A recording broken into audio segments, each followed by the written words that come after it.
이때 안 되면 6개월이 경과해야 됩니다. 왜냐하면 이거는 뭐라고 했죠? 추정장애를 이야기한 거거든요.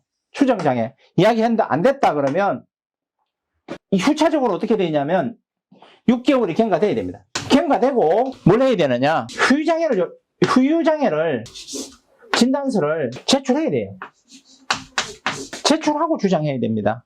뭐 어떻든 간에 후유장애 진단서를 내 입장에서 주치의가 끊어주더라도 제출해야 이것을 근거로 해서 뭐 특인을 올리든 보험사의 담당자가 특인을 올리든 한다는 거죠. 뭐 특인을 올리든 아니면 약관으로 하든 약관 기준에 손해액을 산정하든 이 시점에는 후유장애 진단서 없이 주장하기는 어렵습니다. 왜?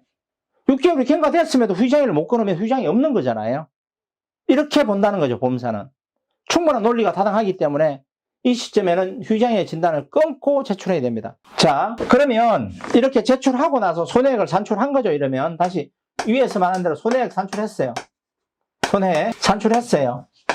그러면 피해자가 후유장애 진단서를 제출하면 보험사는 자문의에게 후유장애 진단서를 제공하고 소견을 받습니다. 자, 두 번째로 과실 비율에 대해서 평가하고 소득에 대해서 보험사 측에서 평가를 합니다. 자, 기간을 좀 이야기해 볼게요. 또 자문의에게 소견을 하면 얼마나 걸릴 것 같아요?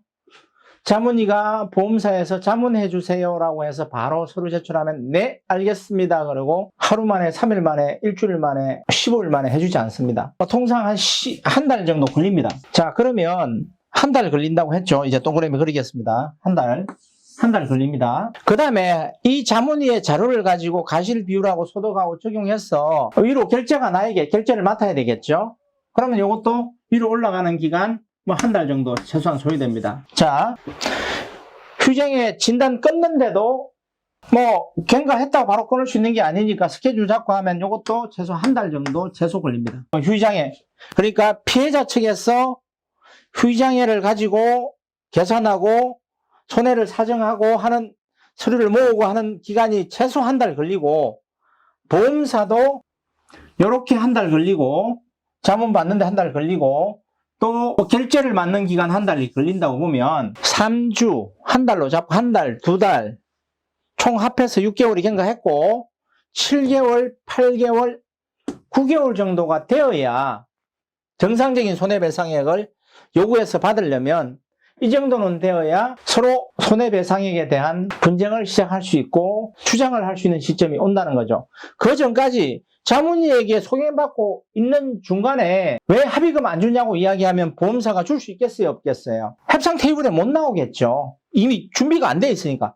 이 시점이 돼야 보험사는 합의 테이블로 나올 수 있습니다. 그 시점에서 주장을 하는데 자, 예를 들어서 이 합의는 뭐냐 하면 소송 전 합의는 A와 B가 무엇을 해야 된다 하면 의견의 합치가 있어야 됩니다. 자, 쉽게 이야기를 할게요.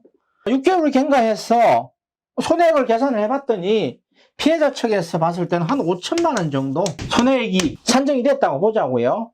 보험사 측에서는 자문의에 소견 넣고 과실 넣고 소득 넣었더니 1,500만 원이 나왔어요. 손해액이. 자, 이러면 너무나 큰 간극이 생기는 겁니다. 그러나 이 간극을 줄이는 과정이 필요하겠죠.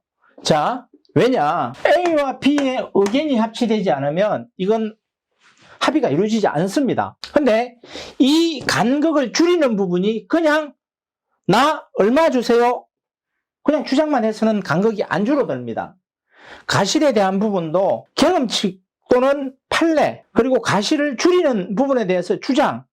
그날 비가 안 왔다. 날이었다. 시간은 몇 시였다. 걸어가는 이유는 무엇이었고 주위에 횡단보도는 있었나 없었나.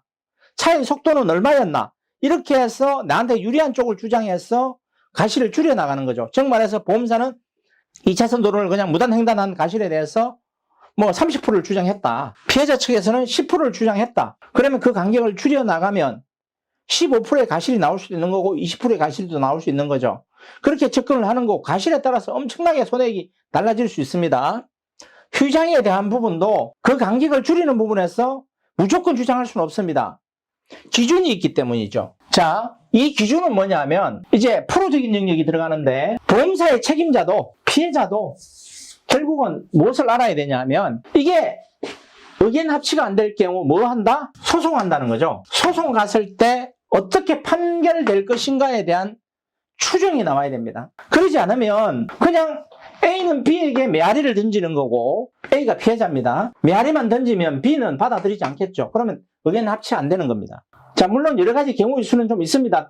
B가 정말로 합의를 보험사의 보상 담당자는 합의를 보는 것을 매출이라고도 하고 또 합의금을 하나의 채무로 본다 뭐 이런 개념도 있는데 뭐 월말이 되면 실적을 내야 되는 케이스들이 있고 그게 합의를 보는 게 실적이니까요.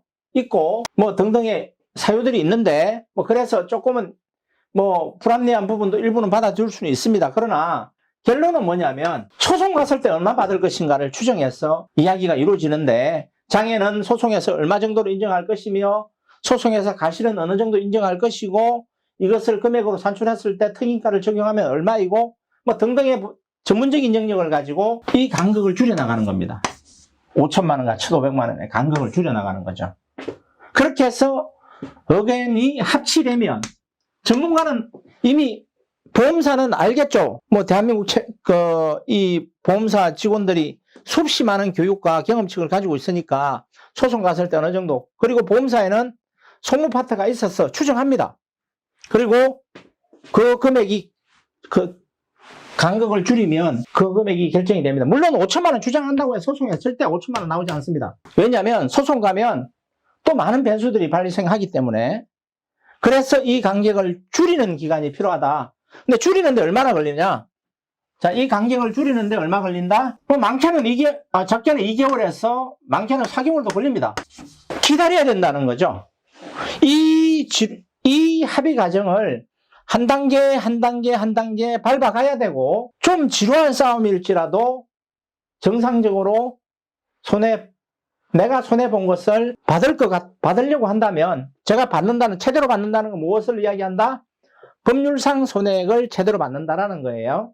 없는 돈을 받는다는 이야기가 아니에요. 억지로 뭔가를 만들 수 있는 건 없어요. 소송에서 승소했을 때 제대로 받을 수 있는 금액을 말씀하는 거고 그렇게 받기 위해서는 이런 단계를 꾹꾹꾹 눌러가면서 기간을 기다리면서 받아야 된다. 그런데 막 조급하게 빠르게 돈을 받으려고 한다. 합의금을 받으려고 한다. 나중에 장애만 온몸에 안고 통증만 온몸에 안고 그 손해를 혼자서 감당하고 가야 된다. 그런 억울한 일을 당할 수도 있다. 자, 그래서 기간을 한번 마지막으로 이야기를 드리겠습니다. 그러려면 여기 6개월부터 시작 6, 7, 8, 9, 10, 11, 12일 뭐 이 정도의 기간이 걸린다고 보면 되고 조금의 단축의 버퍼는 있을 거고 늘어나는 버퍼 또한 있을 수 있습니다. 이런 부분들을 감안하고 천천히 한 걸음 한 걸음 이렇게 합의 조정을 위해서 소송 전 합의 조정을 진행하는 것이 합리적이다.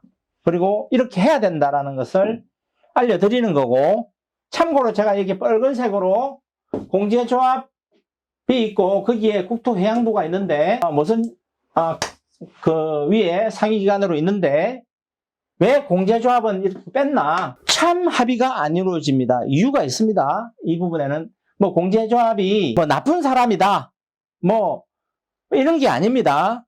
조직이 안 좋은 조직이다 이런 게 아닙니다. 사고의 횟수, 빈번한 횟수와 심도, 빈도와 사고의 빈도와 사고의 깊이, 심도 얼마큼 다치게 만드느냐에 대한 부분이고 그와 더불어서 보험료에 대응하는 공제료가 있는데 뭐 이런 부분들이 보험사하고 너무나 많이 차이가 나기 때문에 나쁜 쪽으로 차이 나는 거죠. 때문에 공제조합을 가지고 사건을 가지고 이거는 사견입니다. 송화법률사무소의 사견입니다. 합의가 이루어진다는 것은 합의로서 소송 전 합의로서 보험사에 근접하거나 좀 정상적인 그러니까 법률상 손해액의 최대 손해액에 아주 근접하지 못하는 금액을 합의 보지 않는 이상은 소송 전 합의는 공제조합에서는 일어날 수가 없다. 거기에 대해서 이제 심도와 좀 어려운 단어를 좀 사용할 겁니다. 빈도, 보험, 공제료 등의 상관관계에 대해서 시간을 정해서 한번 보험사와 공제조합은 어떤 차이 때문에 합의 조정의 결과물이 달라질 수밖에 없느냐에 대한 부분은 다음 시간, 언제 시간을 정해서 한번 설명을 드릴 건데, 그래서 당 변호사 사무실은 공제조합은 실질적으로 들어오기만 하면 합의 조정 자체를 시도하지 않고 바로 그냥 소송으로 한다. 소송으로 소장을 접수하고 사건을 진행한다. 그리고 피해자분들이 공제조합 쪽에, 공제조합은 많겠죠. 렌터카 공제조합, 화물 공제조합, 버스 공제조합, 관광버스 공제조합, 택시 공제조합, 택시 공제조합에도 개인 택시 공제조합, 법인 택시 공제조합, 많습니다. 이런 공제조합들의 사건이 당 사무소로 들어오면 무조건 소송으로 진행한다. 피해자분들이 공제조합인데 불구하고 막 합의금을 많이 받아줄 것처럼 하는 상담을 이렇게 병원에 어느 누군가가 와가지고 이렇게 하는 경우가 있는데, 손해사정사도 마찬가지고 한데, 제 경험칙상으로 봤을 때는 한 명도 상담할 때 이야기한 금액에 반도 못 받는다. 그렇게 해서는. 그래서 저희들은 경험칙상으로 공제조합의 사건이 들어오면 무조건 합의 조정이 아닌 소송으로, 거의 들어오기만 하면 그냥 소송으로 그냥 넣는다. 이런 말씀을 참고로 드리겠습니다. 자, 아무쪼록 사고로 몸이 다쳤으나 마음은 다치지 않기를 간절히 바라고, 다쳤으면 어떻든 간에 내가 입은 피해를 어떻든 간에 복구를 하기를, 또 복구를 하는 노력을 다해서 최상의 손해를 받을 수 있도록 노력할 것을 부탁드리고, 그런 부분이 정말 힘들다, 혼자서 하기에 어려움이 있다 하면 당 사무소에 홈페이지를 방문해서 무료 상담을 받아보면 많은 조언을 해드릴 수 있을 것으로 보여집니다. 오늘 어려운 강의 또 듣느라고 고생하셨습니다. 감사합니다.